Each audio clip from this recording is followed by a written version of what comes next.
Is it okay for Christians to read other religious holy books? Where America is in Bible prophecy. Women becoming pastors and Anointing homes and praying over homes. Why would God have people tormented and burned for eternity? What happened or where Jesus went after he died? What is your opinion? What does the Bible say? This is Pastor's Perspective. We're here every Monday through Friday providing answers on a variety of topics, including the Bible, end times, other religions, and the family.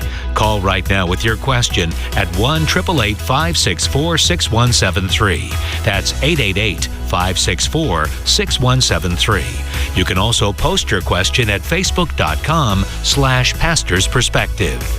Answering your questions today is the senior pastor of Calvary Chapel, Costa Mesa, California, Brian Broderson. Also on today's panel is author and apologist Don Stewart. And now, here's today's host, Brian Perez. Hey, welcome once again to another episode of the Pastor's Perspective program. Here we go, ready to answer more of your questions. 888-564-6173 is the telephone number. Again, that's 888-564-6173. You can also watch us on YouTube as well as facebook.com/Pastor's Perspective. But we love to hear the sound of your voice, so give us a call, 888-564-6173. It's funny, I was just looking at our Facebook stream, and somebody typed, "Hello, pastors and everyone." So I guess I'm the everyone. You guys are the pastors, but... You're the narrator guy, remember? Yes. Oh, I don't think your mic is on there, Don. Turn on the red button there. There we go. Hey. Now I'm on. Now we hear you loud and clear. Okay. All right. Well, good to have you guys here. He was calling you the narrator guy. Narrator guy. Oh, thank you. Okay. Yeah. Yes, that is a good thing. Happy to be here. All right. So how are you, Brian? You've been away for a few days? I've been away. Yep. And I'm doing fine. Yeah. I was up in Seattle for a couple of days. You know, it was just so dang hot down here. I had to go cool off up in the Pacific Northwest. There you go. I did. I found some rain and some cooler temperatures. Mm-hmm. Yeah, it was good. I was at a conference and had a great time. And it's good to be home. Very nice. 888-564-6173. Speaking of the rain, that's one of our first questions having to do with pole shift. The pole shift that's coming. Have you guys heard about this pole shift that is supposedly coming? It will...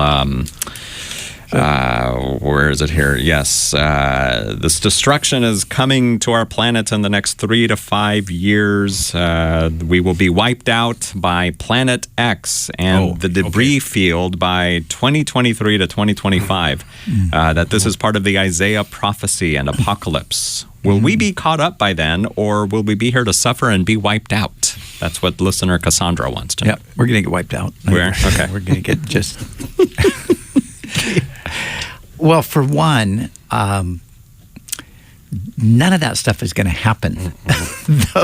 Those Isaiah passages have nothing to do with that. Okay. Those Isaiah passages, Isaiah 13, I think, is what they're thinking of. The earth is going to totter like a hut, and it's going to, eventually it's going to just fall and never rise again. That's the end of time. As God brings the judgment upon the world in the tribulation period, all in preparation for Christ's coming and setting up God's kingdom and restoring the world. So, whoever's saying it's going to happen in the next 3 to 5 years, that's just, it just isn't the case. Don? Right, Don? Yeah, it's usually the usual suspects have already predicted in the past that the Lord would come back on a certain date, this and that, and the whole Planet X thing, this is a planet that's invisible to us, but it's actually out there, and it's, performing all sorts of things, and there'll come a time it'll be revealed, I guess, and we'll all die, but we've heard that so many times over the years that, no, and that's putting it mildly. Good, because I've got a few things planned in the next 3 to 5 years. I'd hate to hear that. Guess it's not going to happen. Cancel all those appointments. And Disneyland is not going to be around when this planet hits. Probably not. Unless they inhabit Planet X and build a Disneyland there. All right, Cassandra, I hope that answers your question. Thanks for writing to us on facebook.com/Pastor's Perspective. And here's one from Lori, who says, I'm perplexed about the Senate bill for the state of California, the bill that would control what pastors are allowed to preach. Such a bill does not sound constitutional or legal. What are your thoughts? And is there a way to get around this controlling and suppressive bill? Don, do you know about this one? Well, there's two different ones she may be talking about, and they haven't passed it as far as I remember, right, Brian? They're in committee. They're not even bills. Yeah, they're resolutions. resolutions, which is that's a right. non-binding. That's right, yeah. It's more like, this is how we feel and this is what we would like to do. But, of course, there is a thing called the Constitution that stands in the way of that. But that's what they're committed to. Yeah. If they had the power to do it, that's what they would do. And if they did it, then we would just say, so what? It doesn't change anything for us. Yeah. There were bills that were making their way through committees that said something similar to that, I understand, but then the person withdrew it. That might have been the counseling one in that. So it does get confusing, but no, that hasn't happened. And I use the word yet, but Well, again, I think, certain people, if they had the ability to do it, they would do it. They would absolutely do it, because they don't want any opposition or pushback or questioning their worldview and their ideology. They want to ram it through and ram it down everybody's throats, and they don't want anybody to say anything otherwise. So that's really what they're doing, All right, Lori, thank you for sending in that question on Facebook.com/pastorsperspective. And here we go to the telephone. 888-564-6173 is our number. And it's good until 5 p.m. Pacific time today, because we're going to be here for 2 whole hours answering your questions. So give us a call either this hour or next hour. 888-564-6173. And we'll start our time on the phones with Johnny in Mission Viejo. Welcome to the program, Johnny. Hey guys, thanks for taking my call today. You're welcome. All right, so I got a bit of a question here. I have 2 questions. If we have time, maybe get to the second one. But the first one that's most concerning to me was I was at a Bible study last night at my church, and they were talking about Genesis, and they were talking about the sons of God and the daughters of man. Now, the pastor that was talking about the whole situation, he was saying that the sons of God are angels, and daughters of man are human women. And he was saying that the angels had relations with the women, and then they created these demon things. And then when God was, looking at starting the world over, he said, well, Jesus has to die for everybody, but he can't die for these demon things that are already condemned. So then he decided to cause the flood, and then that wiped everything out to start the slate over. Okay. I don't know if that's correct or not. All right, Don. I don't believe it's correct at all in so many instances. In fact, the phrase "they took wives" in Genesis chapter 6, there is a standard Hebrew phrase for getting married. So this is when people married somebody, legally married. So you would have to say, and they just didn't grab some, female, as you just explained it, and took them and had children. They actually married them, and that is something, it's a standing Hebrew expression. So, I believe they're human beings all the way around it. I don't believe they're B'nai Elohim is also used in the book of Hosea. So that's the Hebrew phrase to refer to humans, and so you can't use the Hebrew for that. And the context, angels are not mentioned yet in the book of Genesis. They haven't been mentioned at this point. They only get there later with Hagar and the angel of the Lord coming. And so, for a variety of reasons, not the least of which, God created certain people to reproduce after their own kind. Angels don't reproduce; they can't marry, or don't marry given in marriage. And so, that's just the beginning of my answer, Brian. And I agree with Don. The only thing I would add is I think that there's, I think you can read it into the context, because of the magnitude of the judgment that comes as a result of this, that there's some demonic thing happening here. So there's, evil spirits that are influencing human beings, and they're acting upon those influences. But yeah, it becomes very, very difficult to get your head around the idea that spirits could have spirits who are incorporeal. They're not material. Yeah. That they could have relations with material beings. It just doesn't make any sense. It's not really possible. So I do think there's something demonic, yes, but just exactly what it was, we don't know. All right, Johnny, hope that answers your question. You said you had another one? Yeah, I don't doubt the fact that God still blesses people with gifts. But there's this woman that goes to my church, and she believes that she's a seer of God, but yet the stuff that comes out of her mouth is just foul, F word this, F word that, other words, this and that. And she's saying, like, if you guys don't agree with me, then you're F word stupid, like just talking that way. And the church has already talked with her and said, wow. They're like, the church already said, you need to stop this on the campus. If you're going to do this outside of that, that's between you and God, but it's not going to happen on the campus. Yeah. Okay. So now she's taken to like social media and started posting all these things that everyone's just talking about at church. And it's like, I don't think, in my personal opinion, God would use a person kind of like that. But then I don't know, maybe he would. All right. I don't know if that's like a real thing. Probably not. I would say that I think you're right. Yeah. No, I don't think God's using this person. There are confused people out there, and they do come to churches, and they bring the confusion with them. And this is where, church leadership needs to be really, just on top of those kinds of things. I mean, we get people that come and they claim to be prophets and so forth, and we just have to deal with it. And most of the time, unfortunately, you have to just say, you need to go somewhere else because they're not teachable, and they're not. Generally, they're not really, pleasant, and so you have to exercise some authority and just say either you're going to behave or you're not going to be here. Mm-hmm. So, yeah. And so if the church leadership did that they did the right thing. Yeah. It would be intriguing to have a radio program for this seer of God. Of course, with that potty mouth, I don't think you'd go very far. Well, maybe she could go on like with Howard Stern. Howard Stern. Yeah, that's what I was thinking too. Kind of be there you go. His co-host.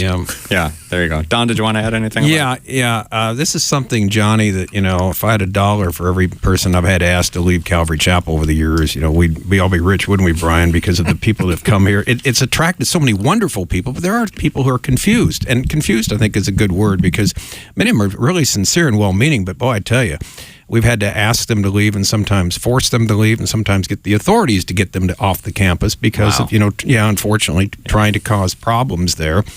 And, you try and talk to them, and some you could talk to, but many you just couldn't. I mean, you just had to, get them out of here because there was something either, I don't know, whatever the problem was. But, and so when you have someone like that, and, there have been people like that show up on campus there, too, that said, that have used the foul mouth like that, and we make sure they see the door right away. But it's sad, that happens, Johnny. All right. Thanks for the call, Johnny. 888-564-6173. Here's Derek in Irvine with a hunting question. Hey, Derek. Welcome. Hey, guys. Thanks for taking my phone call. Yeah. How can we help you? My hunting buddy recently passed away, and then the question came to mind. So according to the Bible, there will be a feast in heaven, and Jesus ate fish. I know it says that. So my question is it possible that there will be hunting in heaven? Like maybe God has like a galaxy just full of animals for people to hunt to go to? Or, I mean, we're not going to be eating like vegan, tree-hugging yuppie food in heaven, are we? What's the matter with vegan, tree-hugging yuppie food? I mean, come on. We all like that. I'm not crazy about it. Well, I like barbecue, so. Yeah, but I know Jesus ate fish, so I know he eats meat. So. But they got some amazing tofu barbecue, so you better just broaden your palate a little bit. And now tofu truck showed up, didn't it? Here, yeah, that's right. Oh man. We can't really answer these questions because we don't know. We have to understand. The Bible talks about Christ reigning here on the earth. Mm-hmm. So when you say heaven, that's a whole different situation, And so there's going to be a reign of Christ on the earth, and it's going to be a 1,000-year period, and then there's going to be a new heaven and a new earth over which he reigns that will come about. And, it could very well be in that new earth that he establishes, or the renewed earth that he establishes when he returns, that those kinds of things do happen. There are going to be lambs that are offered as sacrifices in the temple in Jerusalem. And so that might very well be during that time. What's going to happen once you get beyond that into the eternal realm? We just don't know because the Bible doesn't tell us anything about it. All right. Derek, thank you for that question here on Pastor's Perspective. 888-564-6173 is the phone number. Brian Perez here, along with Brian Broderson of Calvary Chapel, Costa Mesa, and author and apologist Don Stewart of EducatingOurWorld.com. 888-564-6173. To San Diego we go. Here's Gloria. Welcome to the program, Gloria. Hi. Hi there. Thank you for taking my phone call. You're welcome. Thank you so much for calling us. I have a question. I've been trying to find a church that I can feel the presence of God or Jesus or whatever. And right now I found a church. It's a Seventh-day Adventist. But I'm not quite sure. I'm not familiar with it. I don't know if it's a cult or if it's a good religion or what. All right, Don, what do you know about it? Yeah, well, I know a lot about them. Gloria, we would encourage you to try and find another church. Now, there are Seventh-day Adventists who have broken away from the traditional Seventh-day Adventist position about 25, 30 years ago, of the whole idea of Ellen G. White being a prophetess of God and speaking divinely inspired. They had a big break in the church, and there's some that actually, I actually spoke at a Seventh-day Adventist meeting one time, and I preached the gospel and say, hey, we all believe exactly what you say. Now, they're a little legalistic on certain things, but they were brothers and sisters in Christ, and that was nice to know. So they are out there. However, there are unfortunately things they still bring along with them from Mrs. White's teaching, the legalism that's there. Like worshiping on the seventh day, which is Saturday. I don't believe in Sunday worship's the mark of the beast, and you go on there and there. And so I'm not sure what particular Seventh-day Adventist church you're going to, but I tell you what, this one they show a film on the Holy Inquisition, which I was shocked to see some of the things that was showing. And I don't know if it's the new version of Seventh-day Adventist. I don't know what it is. No, I don't know, but I think Brian would agree. We'd probably need to find another church, don't we, Brian? Yeah, I think so. We don't know what the Holy Imposition, is that what it is? Inquisition. Inquisition. Huh. Right. And what is that about? Yeah. Well, they were showing, when apparently they were trying to kill the Christians or whoever believe in Jesus, and they were showing some of the tools they used to kill and torture. Okay. Well, I mean, that did happen in certain places and certain times in history, but I don't know why you need to see that stuff when you show up. Not at all. Church, Yeah. Well, it was kind of gross. I would imagine. Sounds like it. Yeah. So, Gloria, so it says you're in San Diego. Are you in the city of San Diego or San Diego County? Where are you at exactly down in that area? San Diego County. San Diego County. What part? South Bay, Bonita area. Okay. Oh, Bonita area. Are you near?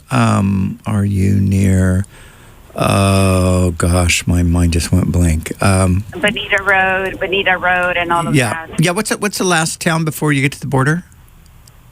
San Isidro. San Isidro. What's the one right before it? It's Chula Vista. Chula Vista. Are you near Chula Vista? Yes. Okay. Oh yeah. There is Calvary Chapel San Diego in Chula Vista is a great church, and I would recommend you go there.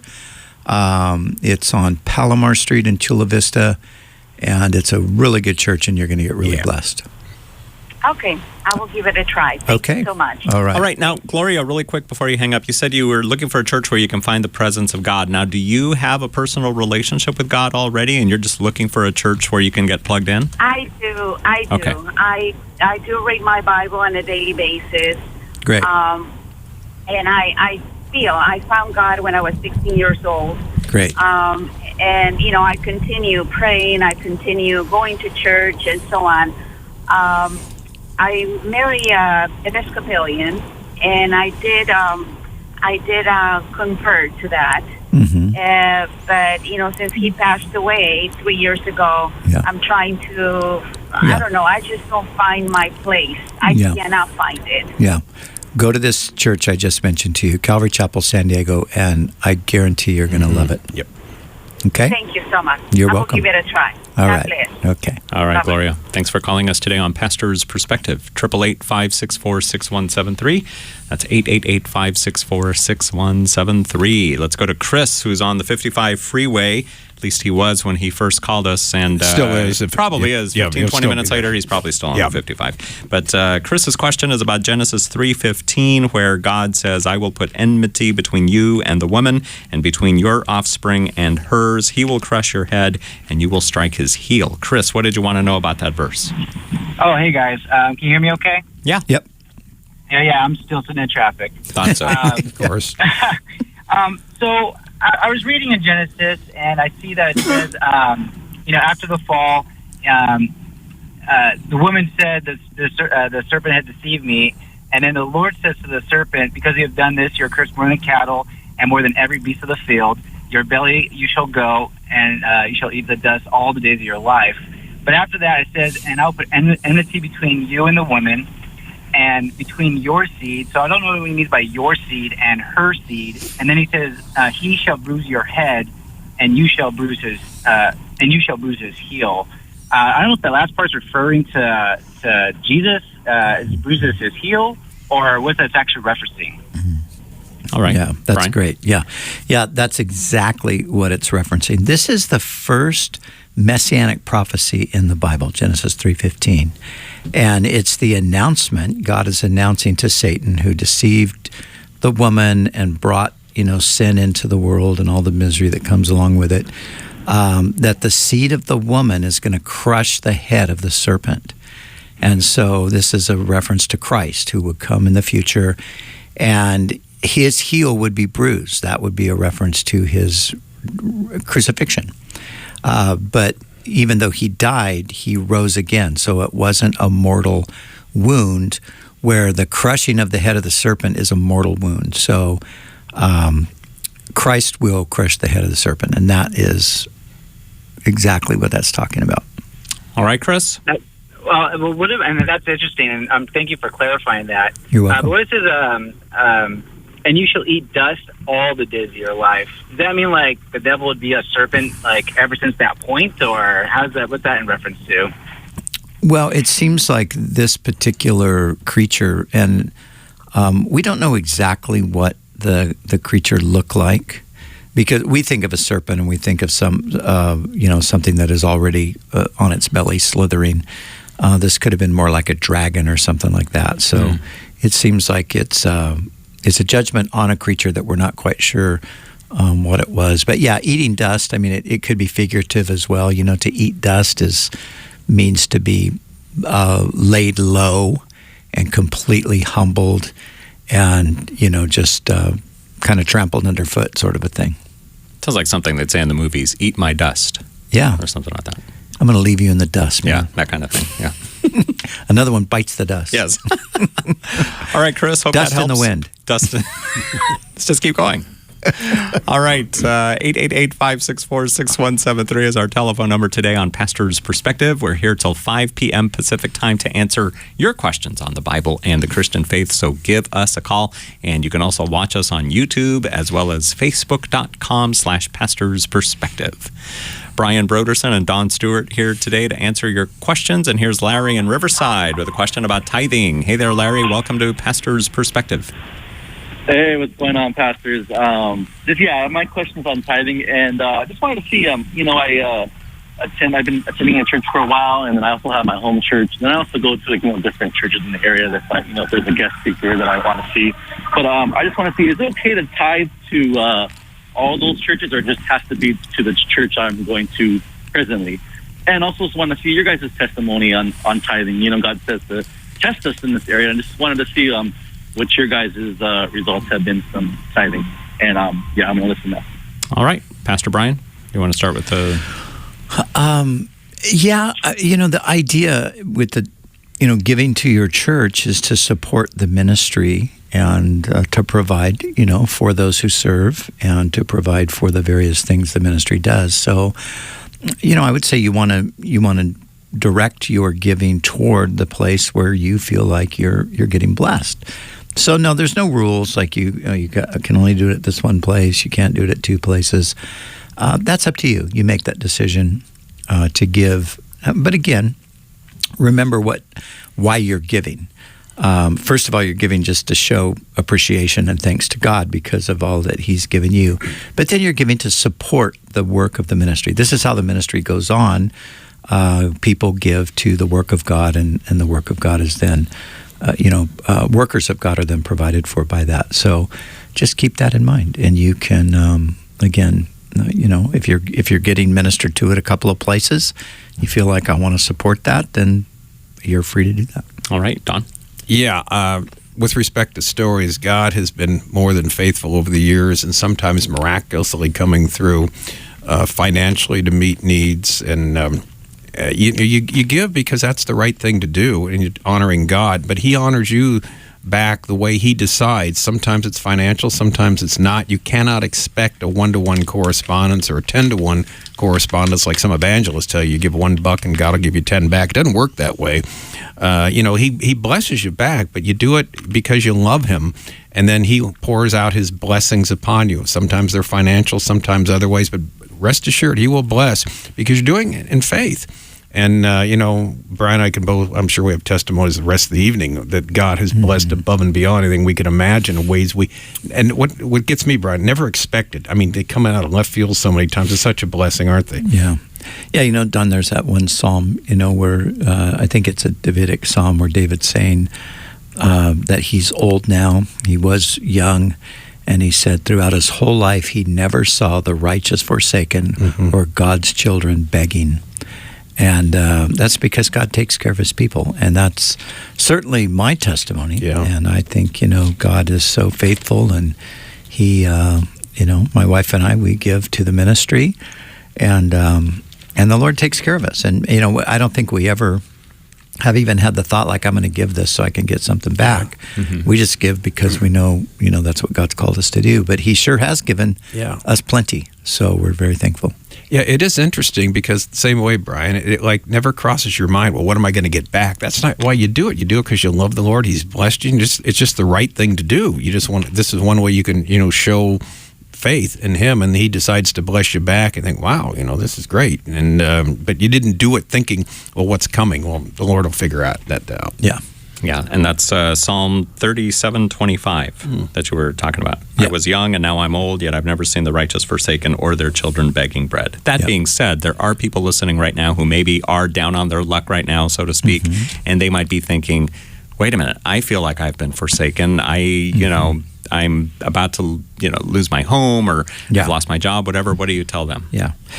Well, to trust the Lord, to pray, to look for those places where God's going to come through and take care of you, because He will. And, I've seen people that have lost their homes and people that have gone into those kinds of crises, but they make it through because God's faithful. He gets you through. And it might not be exactly the way you had thought it would be, but He's faithful. He gets people through things.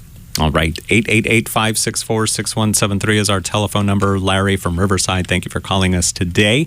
And we're coming up on our break, so I don't think I'll take another phone call. But instead, I'll remind you that you're listening to Pastor's Perspective. My name is Brian Perez. I'm here with Pastor Brian Broderson from Calvary Chapel, Costa Mesa in Southern California, which always has a lot going on. The Unbelievable Conference is, 2 or 3 weeks away? That's with Justin Brierly, October 11th and 12th, I think those are the dates. Those are the dates, yeah. What's that all about, Brian? Dr. John Lennox, yes, that is going to be a fantastic conference. It's kind of like an apologetics type of a conference, but it's going to begin on Friday night, the 11th, with a discussion. So Justin Brierly is he's a radio host for Premier Radio in London. A presenter. A presenter. Exactly. They call him. And Justin does a program called Unbelievable. So for the past 10, 12 years, he has interviewed all of the top atheists in the world, and generally he has a discussion. He kind of hosts and moderates a discussion between believers and unbelievers. Usually, I mean, he does some other things too, but that's going to happen between Dave Rubin and John Lennox on Friday night. And then Saturday, we're going to have a bunch of different seminars. So all right. It's going to be great. Get more details. Get your tickets at unbelievable.live. We'll be right back. Hang on. Pastor's Perspective continues in just a moment. Stay with us.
Welcome back.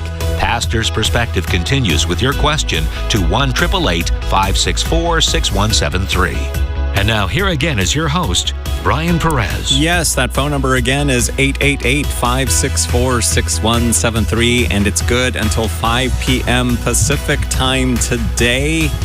888-564-6173. If you're watching us on video right now, I'm just having fun with our mic flag. Look at that. It's just rolling around and around. That is so cool. It is. It is. I mean, how many years have you been doing this? And then you just figured this out today. It's amazing. It's like, wow, this thing moves? Cool thing to do. How neat. Actually, just broke it, Brian. I so just broke it. Never wasn't supposed to move. So you know, I never asked this question when I walked in, but we have a different arrangement in the studio. So what happened today? I mean, Don, usually I'm looking you in the eye. You're right across from me, and now I can reach over and touch your shoulder. I was placed here, and the reason is, Brian, you can look of the background behind me. They didn't want that on camera. Enough said. I came in here first. They said, would you mind sitting over here today? Is that because of that unpleasant looking thing on the window? We need window washers. Let's just put it that way. Yeah. They come like once a year or something like that. Yeah, but it's just like when you wash your car. Yeah, and then exactly. The next day, but they told me to sit here because there's no bad background. So that's why I'm here. I just do what I'm told. So. Well, Brian, I thought you cleaned those. You get out there. Get outside and do it. Yeah. Is that a hint? Okay. I know what I'm doing tomorrow morning. We'll get you some scaffolding up there.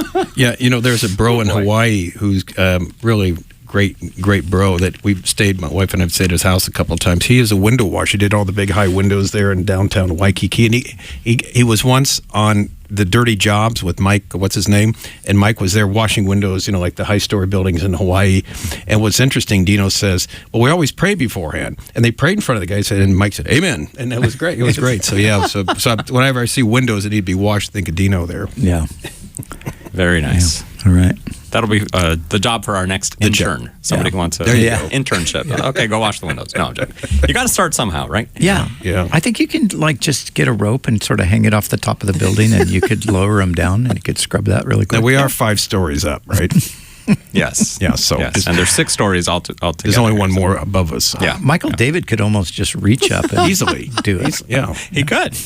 Or we could get on his shoulders and do it from there. So. Yeah. If it needs a little boost. All right, 888-564-6173. Let's go to Amara. Welcome to the program, Amara. Hi, with all the small talk, I forgot what my question. Oh, I Well, that's why we ask when you guys call, because in case you guys forget. And we do have it on the screen. So Okay, I work for a mega retail corporation. I'm a Christian woman. If your wife was in the bathroom and a homosexual walked in, a gay, whatever, how do you expect her to behave? Don? Well, let me take it one step further, Amara. I have 2 daughters, and I remember when I used to take them to the restroom, I would take them in, and then they got to the age they could go by themselves. But let me tell you, I was a sentry posted outside of it to make sure no one came in. And, you know, with what's going on today, I read your question. I was just thinking about my response, what it would be if someone tried to get in. Let me put it this way. They wouldn't get in if I was standing in front of there. There was no way. But if they said, no, look, this is, it says, male, female, I'm sorry. I wouldn't let them. I don't know. How do people do it, Brian, today? Because I can't imagine.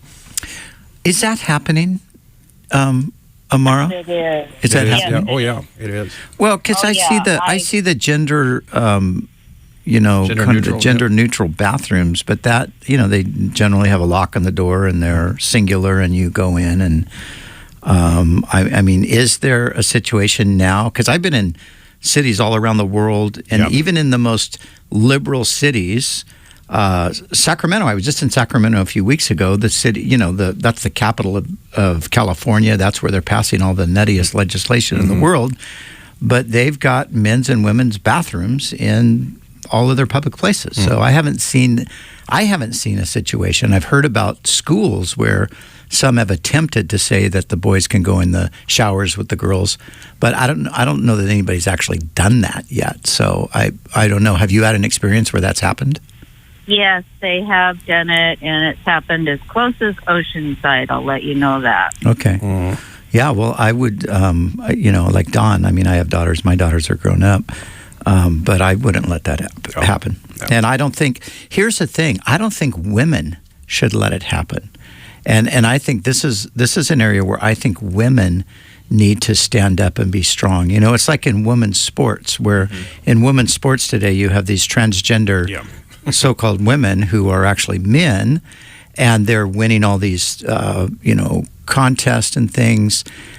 Why don't the girls just say, we quit? Forget your female sports. We'll go start our own club. I mean, that's what I would think that they ought to do myself. So I think you ladies ought to just say, no, enough's enough. We're not going to have men coming in the bathroom while we're using the bathroom, regardless of what this man thinks about himself.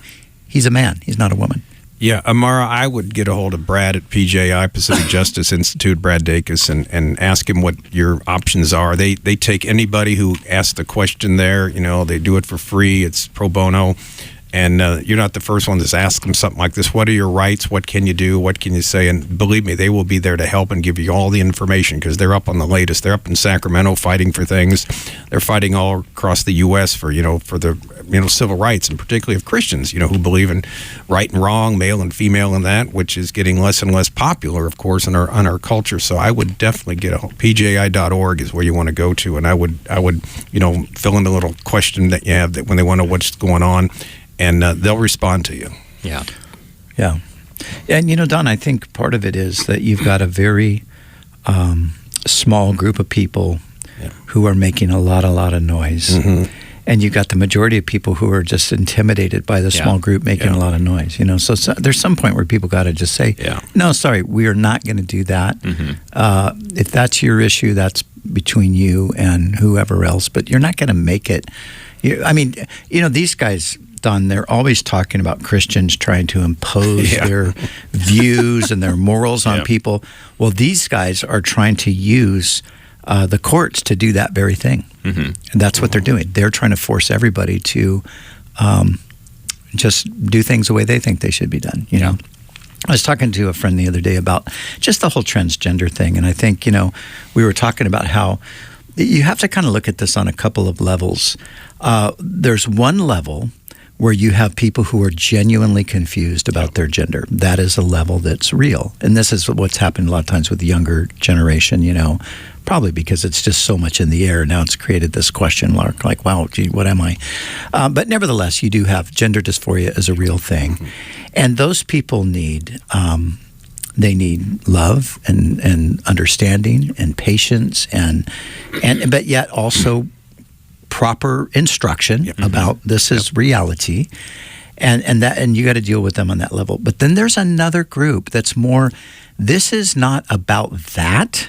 This is really about a bigger ideological agenda. And it is an agenda to just rid the country of anything that has to do with God, the Christian faith, Christian morality. And these guys are like social warriors. You know, they're revolutionaries, and they're trying to change the culture. And the transgender people are really the genuinely transgender in the sense of gender dysphoria.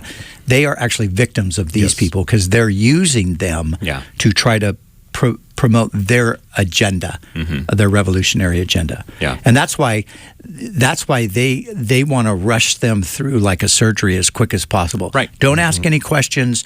Don't ask if this is temporary and you're going to come out of it. No. Just get it done, because that promotes our agenda. So I think it's important to make that distinction. We want to have compassion on the people who are genuinely struggling with these things, but the social revolutionaries need to be pushed back and that's why we thank God for, like you said, Don, Pacific Justice Institute and other groups that are doing that very thing, because it has to be done, or they will take over the country. Because that's their agenda. Yeah, and the website, once again, for the Pacific Justice Institute is pji.org, so check that out.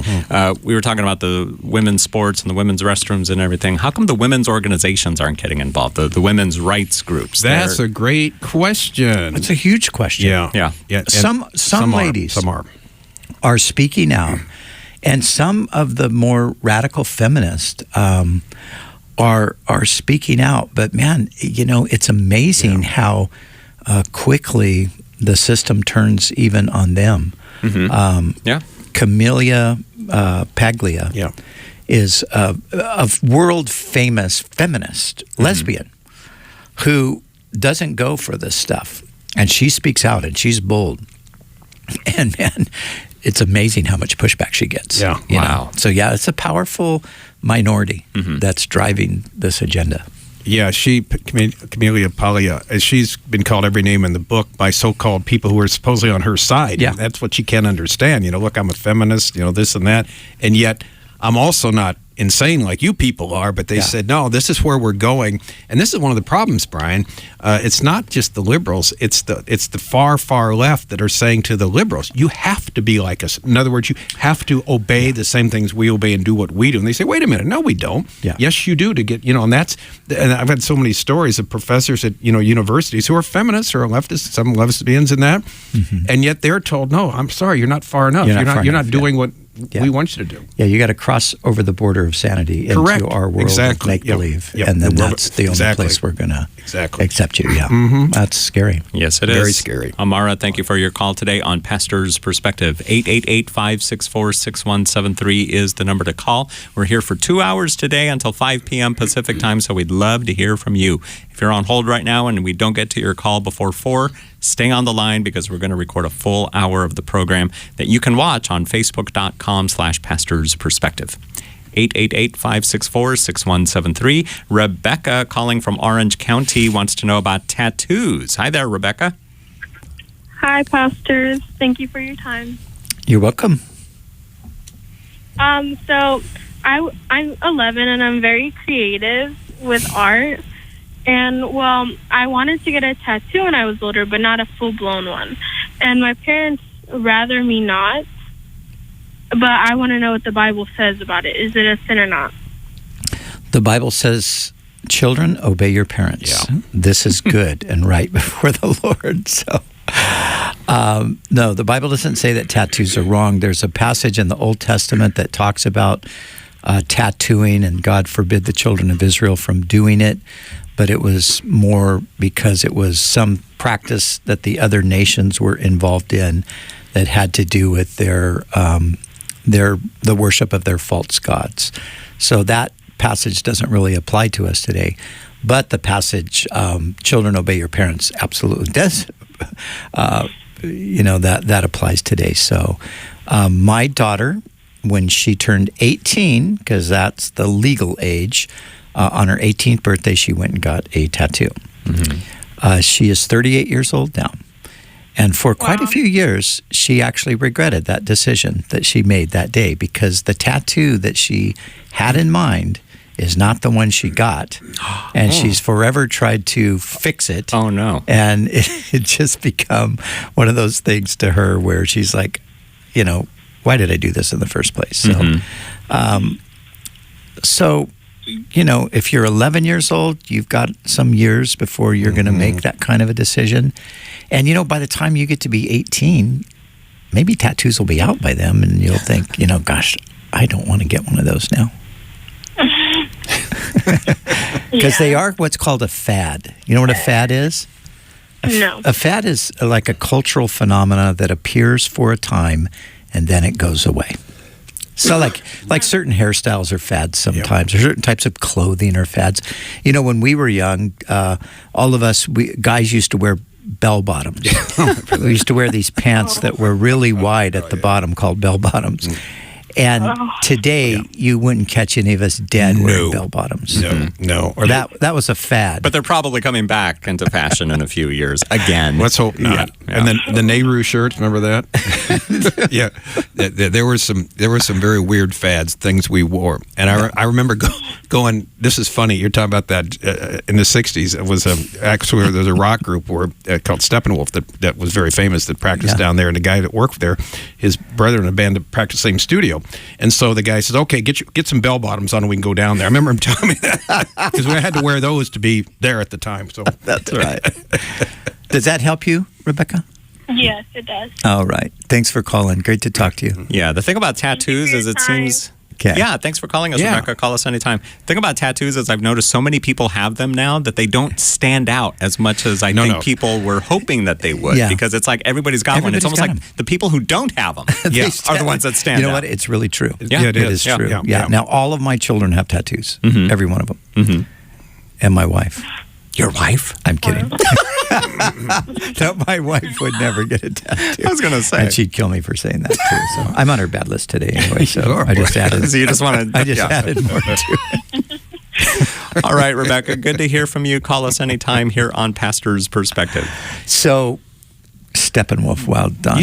That's a blast of the past. Yeah, remember that? Yeah, of course. Born to be Wild. Yeah, Born to be Wild is like a song that became... it's one of those songs everybody knows, but because it's in all kinds of commercials. Who sings that? You know, now like we know. Like the Ram truck or something, you know.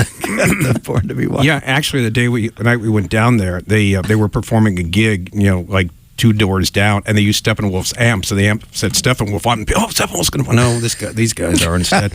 And I met the guy that was the keyboard player there. He was there, you know, and of course we were all heathens at that time. So he was kind of like the prophet of that church with the language there, the one we talked about earlier. That I do remember about him. Yes. You do remember that? I do remember that, yes. But, I hear these guys are playing nursing homes now. They're singing Born to be Mild. That's what they're doing now. Johnny Kaye was still in pretty good shape. You know, he's German, and he's good constitution. He's got a different backup band now, but there's still last few years they're still going as far as I know. Different group. But it's amazing how these guys keep going. You know, man, they're pushing. Some of these guys are pushing 80. Yeah, they are. Like all the Stones and that in the late 70s and that, and McCartney. Even McCartney. Yeah. I saw a list last week of all the rockers that are in their 70s. Yeah. This list was just huge. And I'm reading this list going, oh my goodness, if these guys, and they are going to go one by one. Yeah. And all these legends, quote unquote. Yeah. And then 2 hours later, we hear about Rick Ocasek from the Cars. And I'm like, wow, there's another one that's right. He was 75. Yeah. 75, yeah. I read the same article about how a lot of our heroes and our legends are all about to die because in their 70s or 80s. Hard to believe that. Yeah. You know, well, you know, Clint Eastwood, I mean, you know, he's still going. I mean, he's like 88. Yeah. And he's still making movies. He's making good movies, too. And you think, wow, you know, boy, you know, how much longer is he going to I don't know. Yeah. I don't know either. But it is amazing. Now, of course, there's people that would be listening to us like Rebecca, who we just talked to. She would have the slightest idea who any of these people are. Not at all. She has no idea. Who? Right. What? Clint? Who? Clint who? Yeah. Isn't it funny? Very true. Yeah. And then we see the new guys that are coming up, like who won the Emmy, and we're like, who? Yeah, who is that? What show is that? Yeah. Well, remember Greg when he did the biography there of Steve McQueen? People said, Steve McQueen. Who's that? Yeah. Never heard of the guy. Right. Yeah. Yep. Oh well. Very true. All right, 888-564-6173. Lisa from Fountain Valley, welcome to Pastor's Perspective. How can we help you? Hi, guys. Thanks for taking my call. Thank you for calling us. I just had a quick question that I've been wondering about, and I wanted to find out what you guys think. Okay. And my question is a person taking the Lord's name in vain if they sing worship songs but are kind of mindless about it or not worshiping and not necessarily thinking about God? I kind of do that in my car, and I was just thinking the other day, like, gosh, is that taking the Lord's name in vain if I'm kind of casual about it and not really even focusing on God? Well, is that a weird question? No, it's not a weird question. And that illustration, okay. I sure hope that's not the case, because I do that too. You do that too?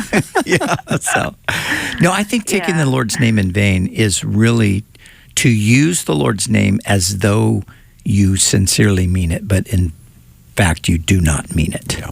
Okay. You're just, and sometimes you're using it for purposes of self-gain or something like that. Mm-hmm. That's to take the Lord's name in vain. Yeah, but no, okay. I mean, on the one hand, I think it's great that, when you are sort of mindlessly humming or singing along, you're singing praise songs. That's good. Yeah, I mean, that is a good thing. Yeah. And then all of a sudden you realize, oh gosh, I'm not even thinking about this. And then you just can jump in and engage and like, oh Lord, yes. Yeah. Yeah. Yeah, that's true. Okay, cool. Yeah. I just wanted to hear what you guys had to say. All right. It's just like around Christmas time, which Christmas is 97 days away. Can you believe that? Yeah. And we're walking around the mall and we're hearing all these Christmas songs and people are singing them, and it's like, wow, you're actually praising the Lord right now. Yeah. Of course, it depends on the song, not Deck the Halls with Boughs of Holly. But. All right, Lisa, thanks for your call here on Pastor's Perspective, 888-564-6173. Here is Nicole calling from Texas. Welcome to Pastor's Perspective, Nicole. Hi. Hi. Thank you so much for taking my call. I've watched your guys' show for a long time after my husband got me hooked on it.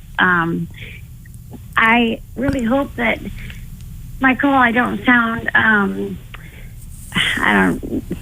silly or stupid in a way. I know I have spoke to a lot of people about this, but I particularly I've heard Dawn kind of touch on the subject a little bit before. I've been a believer. I've been in church basically my whole life, but I would say 20s, late 20s, early through and 20s, late 20s became, very much my whole life devoted to the church. Mm-hmm. And at that time, it was a Baptist church. Mm-hmm. But then we kind of went from that to pretty much non-denominational churches. Okay. And my husband is actually a assistant pastor at the moment. And my whole question is I struggle with the belief, once in grace and always in grace. And I know that sounds, really silly to, especially starting off in a Baptist church, but to be honest with you, I feel like I'm being I'm in my inside. I'm in torment all the time because I feel I'm a Christian, and my whole life is based as a as a pastor's wife, and living basically as my whole life is based in the church.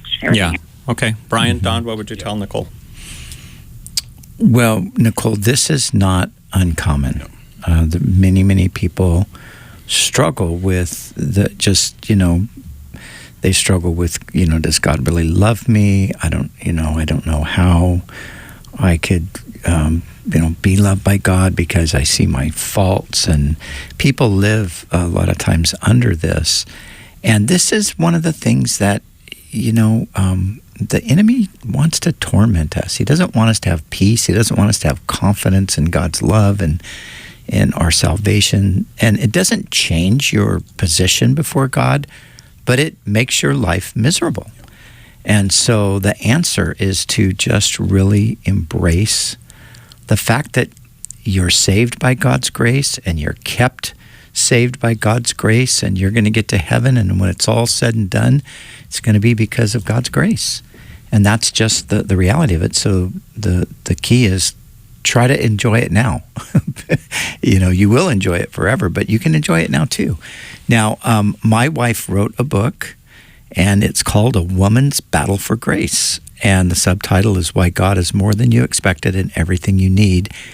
And I would love to send you a copy of that book because I think it would really, really help you. Awesome. Nicole, hold on the line and we will get your address and we will send it to you. We drive it over to you, but you live in Texas, so we'll just put it in the mail. You'll get it in a few days. Yes. So stay on the line and we'll get your address in just a little bit. Don, did you want to add anything to that? Yeah, just echo what Brian said, Nicole. The Lord said He's come to set us free, and if we're set free, we're free indeed. And we're free. We're free to worship Him. The bondage of sin, we don't have to be bound by that. We don't have to be servants of sin. We don't have to also think that somehow it's, I have to please God by what I do, by works righteousness. Like we talked about earlier, we serve God because we love Him and we honor Him that way. But He's not up there like keeping score, like today you did 3 good things and 2 bad, so you got to make sure you keep that going. We think, particularly in America here too, because we think, well, we have to do things, do work. The Protestant work ethic, it's called, unfortunately. We've got to keep doing things to please God. Now, He's done it all. We just love Him and follow Him. And it's not, and there's peace, the peace that passes understanding. Our prayer for you, Nicole, is God's peace will come on you, that you'll be able to walk and live as a Christian like God wants you to. And there's many of you out there like Nicole that are that way, and He set you free. So act like, you haven't been paroled, you've been pardoned. Your sins are as far as the east is from the west. And so, live like a child of the King. As I heard one person say today, you've got divine blood in your veins, your royal priesthood, right? Now you're God's child. So we need to live like that. I remember the first book I read after the Bible, became a Christian, Brother Andrew, God's smuggler. And he said, we are the King's kids. I never forgot that. I want to act like the King's kid, and act accordingly, but also realize I've been set free. That's a very good way of putting it too, that you've been paroled, not pardoned. Correct. Or that you've been pardoned, not paroled. Not paroled. Yeah. Oops. Yeah. That's better. Yes, much better. All right. Thank you so much for listening to the program today. We're going to take a quick little break, and then we're going to do a full another hour. And you can watch that full another hour, if that's proper English, on Facebook.com/Pastors Perspective. You can also call us at 888-564-6173 to ask your questions.